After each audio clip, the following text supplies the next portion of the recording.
Hi, it's Jill and we are back. We're closing in on the finish of this Cloche hat. If you're like me, I really get sad when I get to the end of a project and I have to know right away what I have lined up for the next project. I'm like that with books too. You know, you want to race and you want to read and you want to finish, and then as it's approaching the end, I'm like, anyway, but I'm still excited about this. So what we are doing now is we are setting all the stitches up to be decreased, making the crown that has to be a little smaller and then start to close at the top. And it's exciting. So I started to do it, and I'm going to tell you what you need to do. You have to have your stitch markers, and I would say get a contrasting color from what you're using. So if you're using the berry, you can use a green, and vice versa. Get your double pointed needles out and ready to go. A scissor's always good to have standing by. And so what we just finished is we did 6 inches of work from bottom to top to the needle.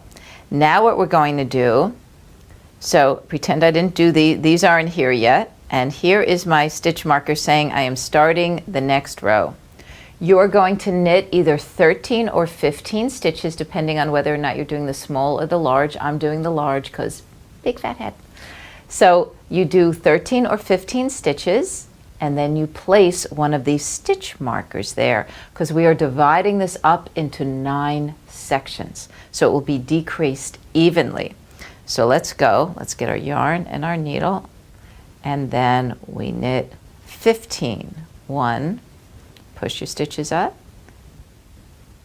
2, 3, I wish I can talk, but I can't. 4, as I'm counting. 5, 6, 7, 8, 9, 10, move them up, 11, 12,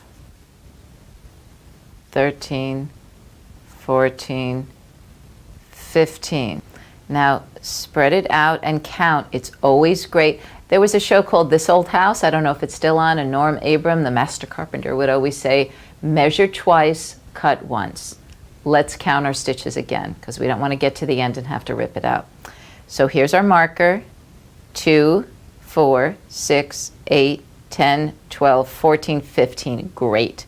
So let's put a stitch marker and let's continue. 1, 2, 3, move everything up.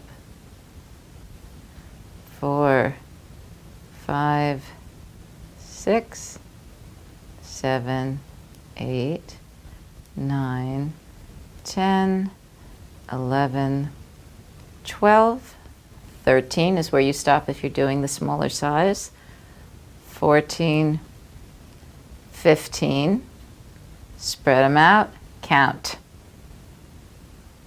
2, 4, 6, 8, 10, 12, 14, 15, and a stitch marker. So you're going to keep going around, and you're going to end up with 9 sections. And then I'll see you back here very soon. Here I go. Spreading out. 1, 2, 3.